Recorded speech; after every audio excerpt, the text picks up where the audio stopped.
She was told that she couldn't play with the boys. She was told that they were too big, too rough, too strong. She was told to give up her dreams and move on. She was told to just be pretty, be quiet, be a lady. She was told that women had to stay on their side of the court, stay in your lane. Playing and competing with men was insane. She was told that men and women would never be equal. Dreaming like that would only be linked to your mind, to your soul. She never listened. She knew that their thinking was old. She is magic. She is the definition of spirit. She is what champions are made of. She is now.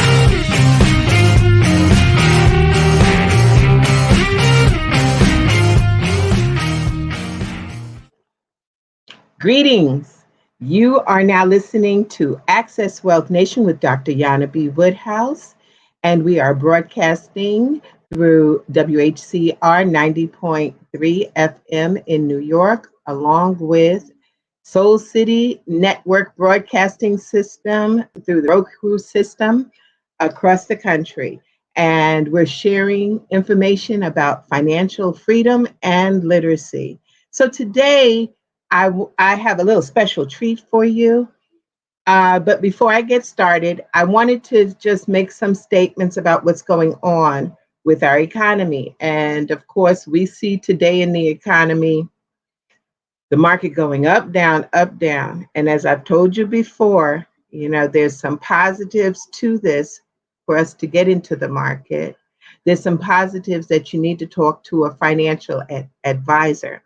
And unfortunately, in this country, many financial advisors won't talk to Main Street America.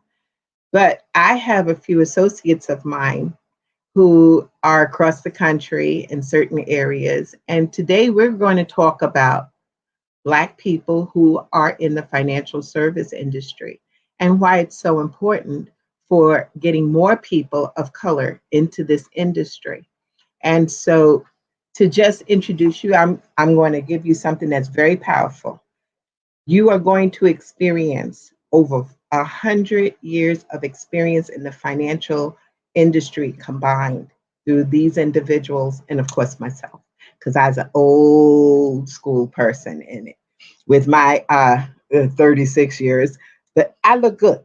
Anyway, I just want to say to you all, come on board and listen and see what we have to offer you. So first, I want to introduce a near and dear brother of mine.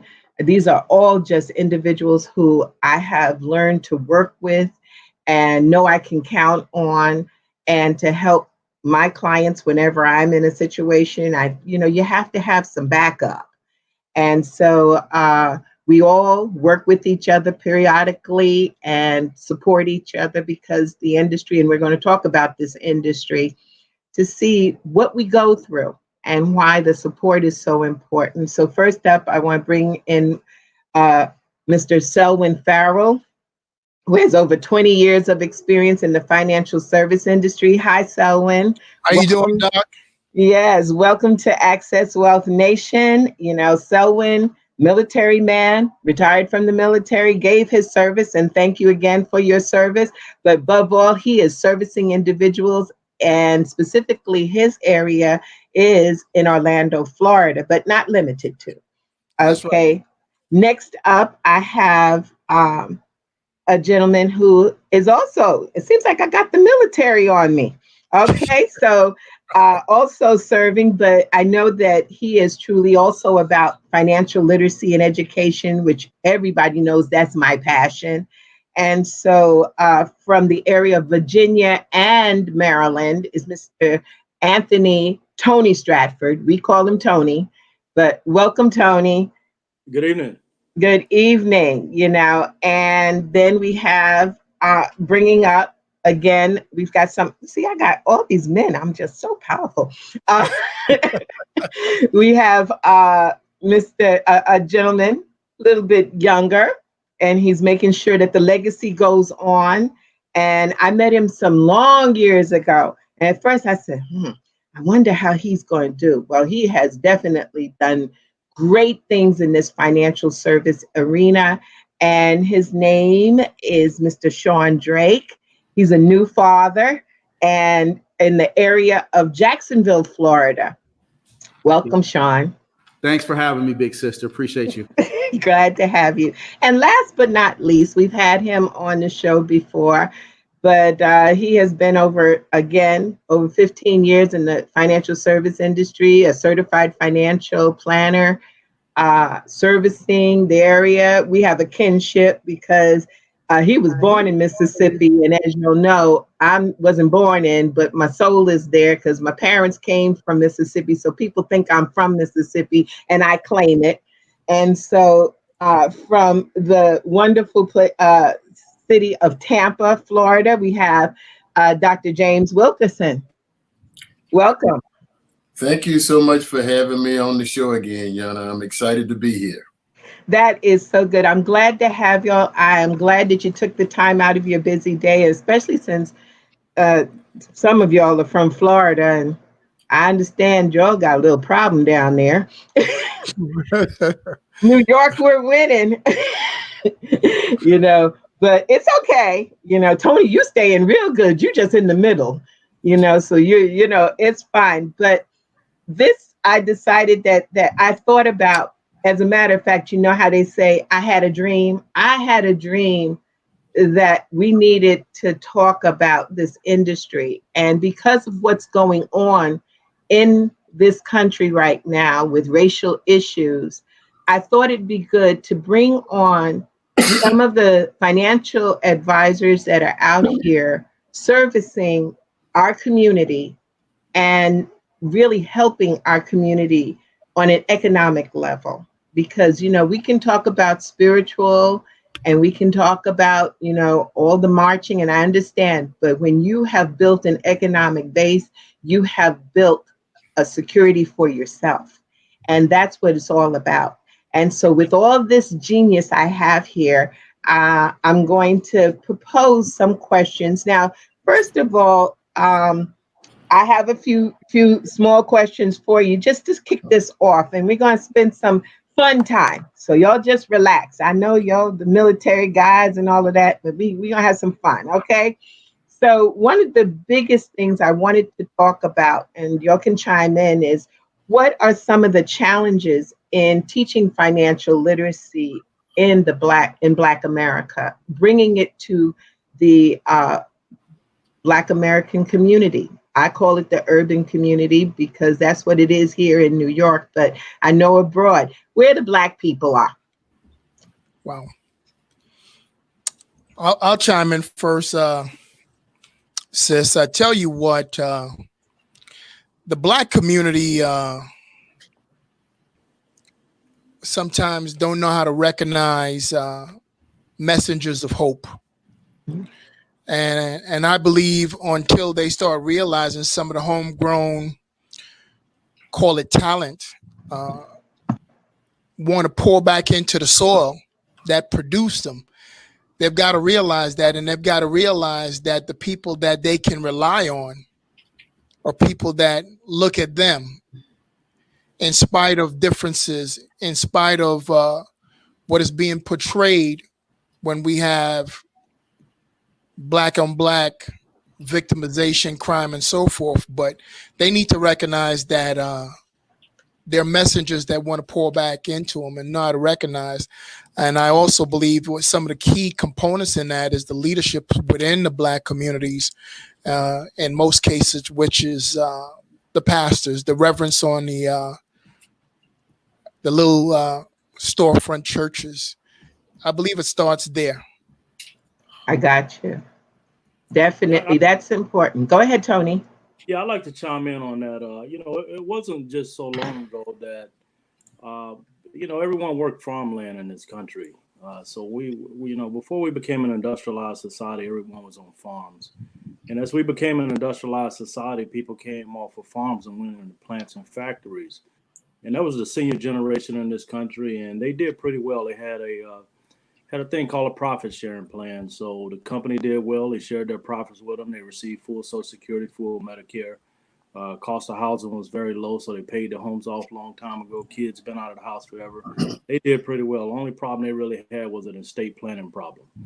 So obviously what they would tell their kids, which was the baby boomers, is go to school, get a good education, get a good job, contribute to your company pension plan, and you'll be fine. Basically what that was saying is that you don't need a financial advisor. You just need to contribute to your company pension plan. And we're at a place right now where people are beginning to see that that pension plan turned into what we call now today a defined contribution, which is nothing more than stock market performance on a company plan, and it's failing folks. But it's hard to change those situations. And I believe that people haven't had a real reason up until maybe the last 10, 15 years to really, with the downturn of the market in 2008, to really seek out planning. They didn't understand the value of it. And now that they do, they're still skeptical because they just don't think that it's meant for them or whatever the situation may be. And I think that, it takes some time to change that. You can look at different groups of people that migrate to this country, and they go through the same thing for, 20, 30 years before they even believe in something as simple as life insurance. And so I think that is, it's the time that we have discussions like you're having here. So I thank you for having us on here to talk about this. But I just think that people need to attend things like this and open up their mind and understand that, people that's been through what you've been through is probably the people that can help navigate you out of it. Other people may not understand what you've been through, and there's no way they can navigate you out of it. Gotcha. Definitely. And so, Sean, I see you shaking your head. Is it? Yeah. I'm going to add a little extra wrinkle in the question because, there's challenges in dealing with not just the urban market or Black community, but, also the immigrant Black community, which is where I come from. So, I was originally born in Jamaica. And so, my parents migrated to the United States in the 70s. My grandparents actually migrated to the United States in the 70s. And so, I'm third generation. I was born in Jamaica, came here when I was 1, grew up in the United States. But, being an advisor, I've been an advisor now, 15 years. Sunday was the 15th year that I've been, working in the financial industry. And although I grew up in the United States, by and large, I'm still considered an outsider to the Black community. When I sit down with people and they want to get to know me and they say, where are you from? And where'd you grow up and all that stuff? And it's like, hey, I'm from Jamaica. I was born in Jamaica. I grew up in Chicago. Yeah, I've been down here in Jacksonville, Florida, 20 plus years, but I'm still considered somewhat of an outsider. So, you've got that issue going down there. But, amongst other things, just as a community as a whole, we've been beat down for so long on so many different things that, one of the challenges that Tony just alluded to is, most of these concepts are foreign to us. The idea of the rule of 72 and understanding tax structures in your savings plans and generational wealth. These are concepts that, we weren't taught at all. We've been taught, going back, if you just go back 100 years, call that, one standard deviation. We go back 100 years, we've always been taught to work hard, and if you work hard, you'll be all right. You'll make a living for your family. But we've been beat down for so long that it's hard to trust one another. It's just inherent.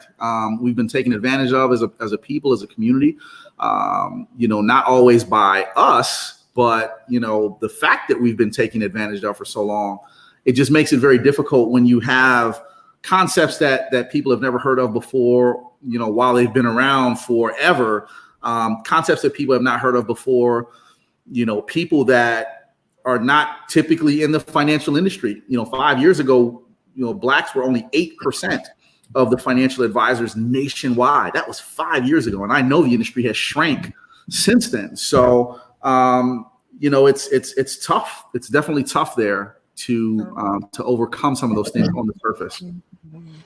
I perfectly understand. And so I got to get one more statement from Brother James.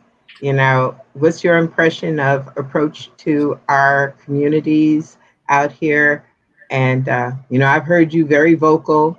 And also, I know you have a way of presenting from a biblical standpoint also, to so that we don't think that the root of evil is money. Well, people, being scriptural, it says people are destroyed or perish for lack of knowledge. One of the greatest impediment to Black Americans having wealth, creating wealth, growing wealth, perpetuating wealth is the fact that they have never been educated on the process. And that's because my parents were making money, but nobody ever taught them how to protect and grow money.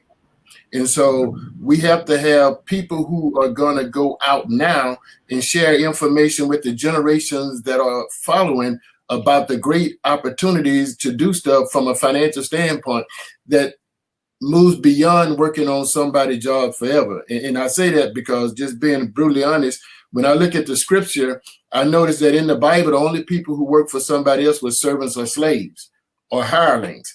And so we have to change the mindset of the generations that are coming about what they can do with the dollars that they have coming in from being on somebody else's job. My mindset says, like the children of Israel, when they came out of Egypt, they came out with all the stuff.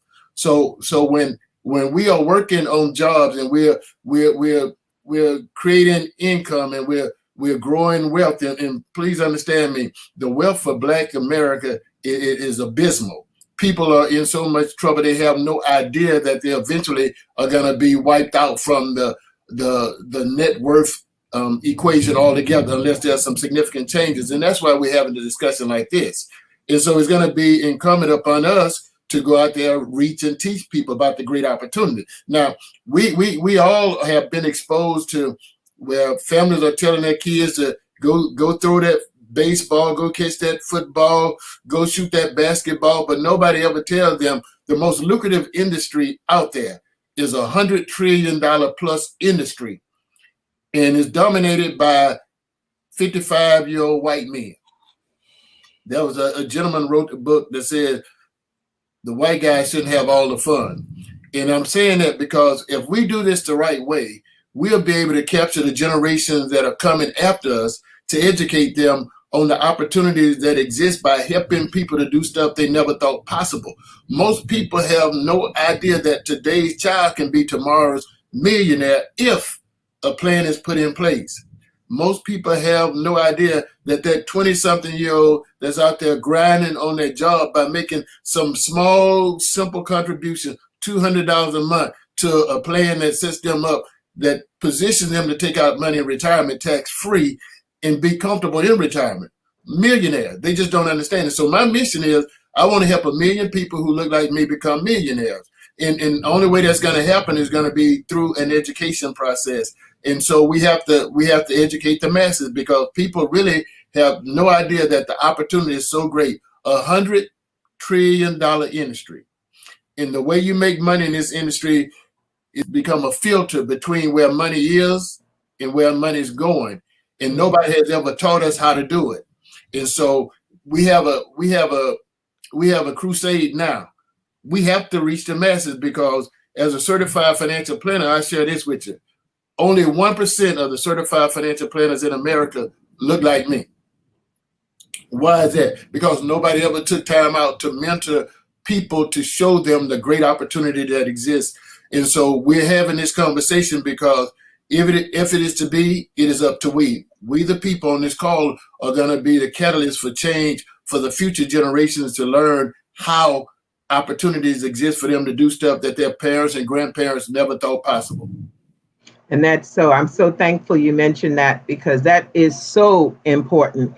You mentioned a book by one of my I say a mentor for a moment, and then he passed on, was Reginald Lewis, who wrote Why Should the White Boys All Have All the Fun? And it's like, and they shouldn't. The thing is that we don't know. And like you mentioned, that there are basketball players, football players, and and as soon as we see the child pick up a basketball or football or baseball, we're like, oh, yay, and that's not it. We've got to teach them how to make money in other different areas and ways.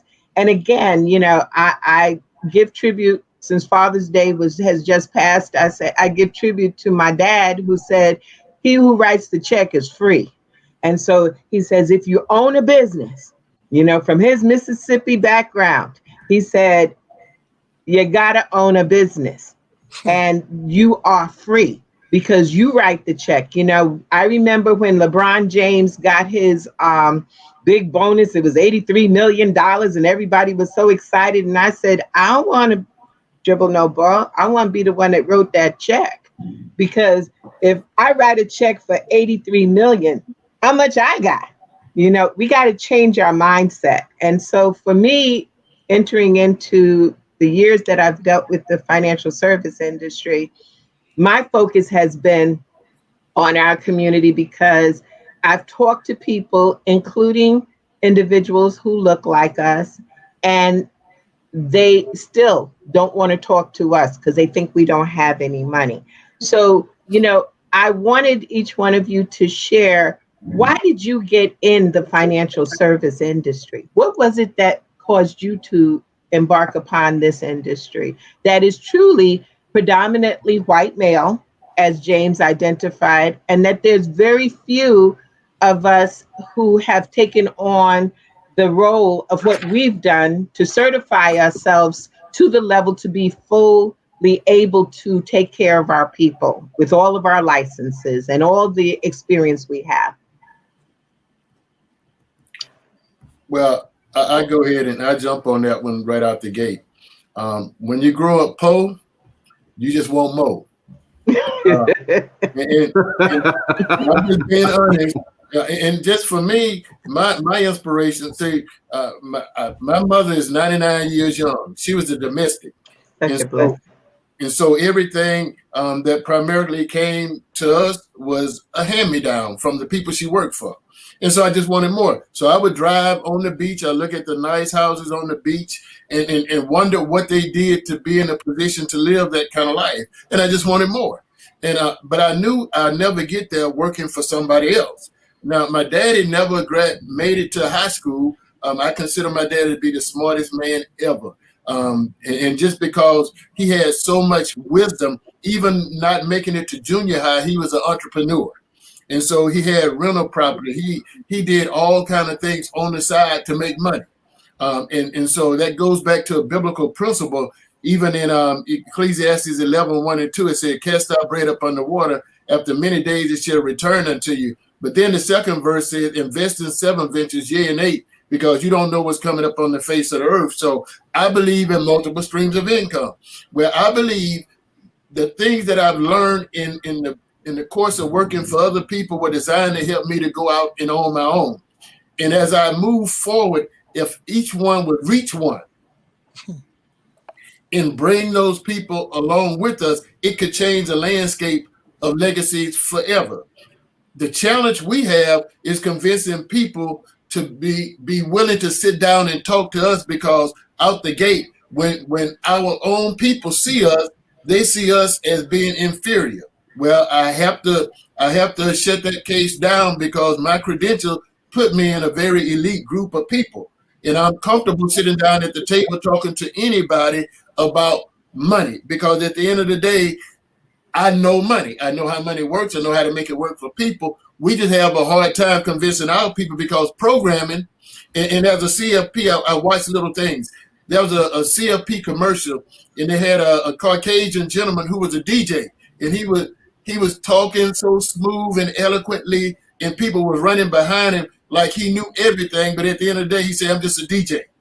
Well, most people don't have the credentials to really go out there and impact a life. Most people don't know where we come from, what we have to go through, how we have to survive and manage in the course of moving from where we are to where we want to be. And if they can't relate to you, they're never going to be able to help you to do it. So I feel I'm more than able to relate to people who have never had anything but want to have more. Allow us to show you how to do it. Gotcha. That's important. And again, in our world, it's different levels. And I'll say this just as a promo piece is that, we have been dealing for many years with the investment world, and getting people to invest. And right now, the industry is really focused in on how money works. They don't know it. The rest of the industry is like far behind us, but we're teaching people how money works. And by doing so, we do a little promo because y'all, if y'all want, we have the How Money Works book, Stop Being a Sucker. And if y'all want the book, remember that you can reach me at Anaj Enterprise Inc. Yes, and say I want the book. But also, each one of these gentlemen is in one of your areas, or you want to reach out because they enticed you or they hit your soul, because that's what it's about, what they're talking about. And if they do, reach out because we've got their information also. To be able to talk about why. So again, back to this, and I'll just share, just to throw myself in there. I really started in this industry, and I started with my tax business at the age of 19, but I moved forward to the investment industry because I would send my clients, this was the early 80s, and I'd send my clients out to get investment advice, and they'd come back tail tucked talking about people wouldn't help them. And I just had enough of it. So I decided to get into the industry to find out what it was about. Being on Wall Street was not easy. Getting on Wall Street was even harder because there wasn't anybody. There was Travis Bell, who was the first individual to have a brokerage firm on Wall Street, but he wasn't hiring females. Okay, and then he really wasn't hiring many blacks either. But anyway, I give him accolades for having it. And other firms would look at us and say, go to the back office, not to trade. And so, it took some time, but I am very thankful that I persevered because I learned so much. I was in the belly of the beast and I came out alive, but it was all because I wanted my folks to get the proper information, So next person up who wants to share why they got into this industry. Yeah, I could jump on next. Okay, all of y'all. Go ahead, Tony. I'm going to let Tony go. Go ahead, Tony. Okay. What got me here is certainly not what has kept me here. And what I mean by that, what got me here was I became a client first. I was impressed with solutions that was, made for me and my family at the time. But when I learned the basic concepts on how money works, and I began to realize that if you don't have money making money, you will always have to work for money. And I look back and I said, man, prior to actually 17 years of age and actually going into the military, I never, ever saw a man retire. Every man, and I grew up in a neighborhood where there was entrepreneurs. My father, like Dr. Wilkinson's father, didn't have a high school education. He left school at the 6th grade, but he learned a trade. And he owned his own business like all the other neighbors, but they all died working on a job. And when I learned basic principles on how money work, I began to crusade. I started crusading the cause. But the reason why I say that's what got me here, but it didn't keep me here. And the reason it didn't keep me here is because it was so much of a challenge. My market looked like me, and they wasn't listening. They didn't want to take the time, the basic time to sit down and actually learn how money worked. And I mean, that was very, very disturbing to me. I wanted so bad just to be able to teach people. I wasn't coming from a place other than a place of servitude. I wasn't coming from a place of actually trying to sell anything to anyone because I can't sell. I never wanted to do anything like that. But what kept me here is ownership. When I realized that, okay, well, it's not just about, beating my head against the wall every day, but I could actually own something here. And I think that the problem with in a lot of cases, why we don't have more African Americans or minorities, period, in the financial services industry is because they try to go 2 other routes. They go to collegiate route, and if you go to collegiate route, basically what they do is prepare you to go get a job in a bank. That's what they really teach you to do. And at some point in time, you're either hitting glass ceilings or you're going to get disturbed by the fact with somebody like one of us talk to you, you're going to get disturbed because you've been in the game 30 years and have no clue of how money works, and you don't have any credentials to be able to do it. The other way that people actually come in is sometimes they may not have gone through the collegiate route. but they've actually gone into a firm somewhere where they're keeping them on a low-level contract, teaching them a product and pimping them out to be able to go out there and sell a product to all of their family and friends, and it doesn't work. And guess what happens? Now they've lost credibility. It's just Yes. that they haven't found the right firm where, where there's a place where people will actually coach and mentor you and actually allow you to be able to own your own business, because in this game, just like most other games, and we already talked about, it's over $100 trillion industry. Everybody needs what we have. Therefore, it's about distribution. And if you can get in from a position of ownership and you can actually own distributions, sky's the limit. You can own whatever you want. And that's what kept me here. Mm. That's awesome. And that's really true, because this industry there's so many facets. That's why I said is that the first thing they were going to do was put me in a back office. And I was like, no, I need my freedom. And so, working on Wall Street, but also being able to work on my independence, and being independent was very important. So I know, Selwyn, you had something to add. Why did you come into this industry? Well, first of all, Jana, I tell you, the first time I saw the Rule of 72, I was blown away. I remembered it like it was yesterday. I remember growing up in Brooklyn, my grandmother had me going to Greenpoint Savings Bank on Washington Avenue on Lincoln Place. And when I stumbled onto this concept, I didn't just learn it, I knew how to explain it. I was so upset that I believe everyone in my family and everyone that was in my circle, in my center of influence, I wanted to influence them if they know better, they could do better. And it was just something that it still remains in my heart today. We're talking over 20 plus years, and today we're talking to doctors, we're talking to attorneys, we're talking to people that are executives. And the first time that they hear the Rule of 72, after paying all that college tuition, they're in amazement. We're in 2020. Now, I believe right there, understanding, implementing, activating, following it through will change everyone's life. If they can live by those principles where they understand the concepts and they're working at that. Dr. Wilkerson talked about the two types of people in the Bible, the slaves and the servants. Money is a servant. And until people get to the point where they understand that their money have to work for them, our mission has still not been accomplished. And I live for mission on a daily basis. That's what had me in the mission. The mission burns strong. And we all have the raw data, because the raw data tells us that also, although we are pursuing the eradication of financial literacy, there is still a great financial divide within our communities when it comes to people that look like us. There's a major financial divide. So that's what has that fire burning in my belly on a daily basis, and that's my take. Well, I appreciate that, because ultimately I'm getting ready to have an economic summit and bring on individuals, of course, you guys, and we will talk about the wealth gap, because many people don't know, but there is a serious wealth gap.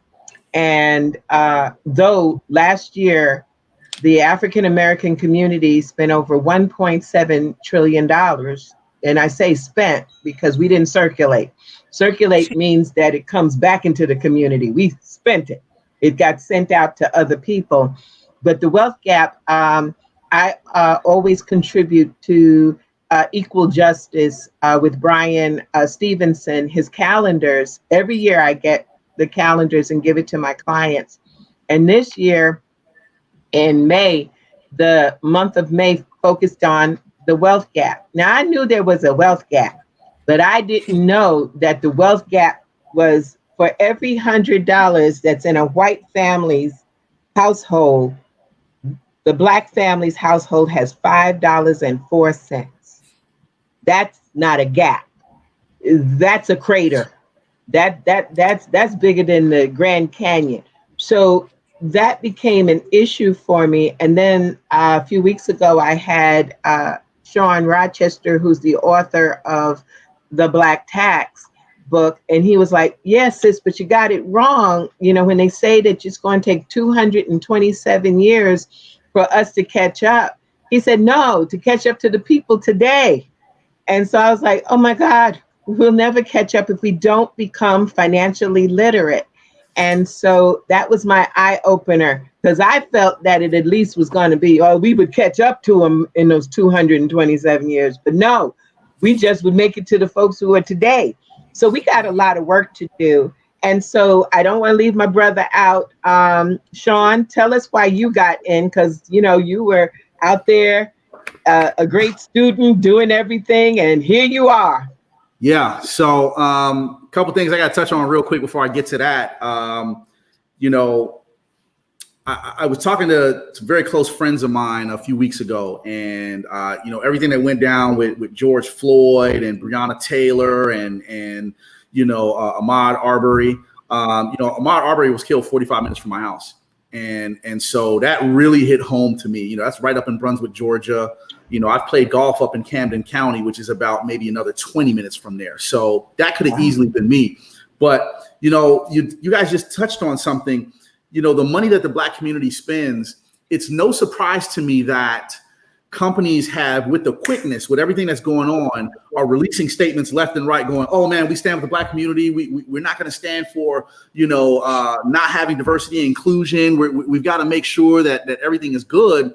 There's the answer to why they're jumping on that so quickly, is because they know we represent the majority of the amount of money that's coming into those coffers on a daily, weekly, monthly basis. And so they have to release a statement that makes sure that we as Black people know, oh, we've got your back. Please keep spending money in our stores, right?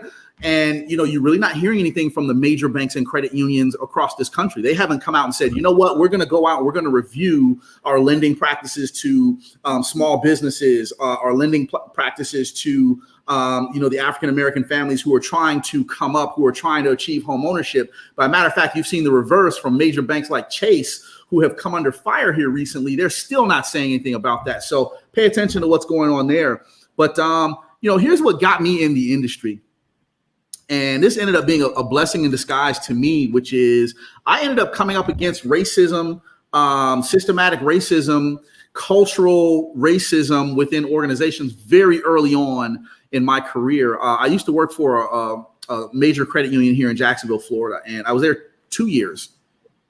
And I actually was tapped on the shoulder to implement a program that to this day, you know, it's been 12 years since I left the credit union. To this day, this department is worth tens of millions of dollars to the credit union on an annual basis, right? Wow.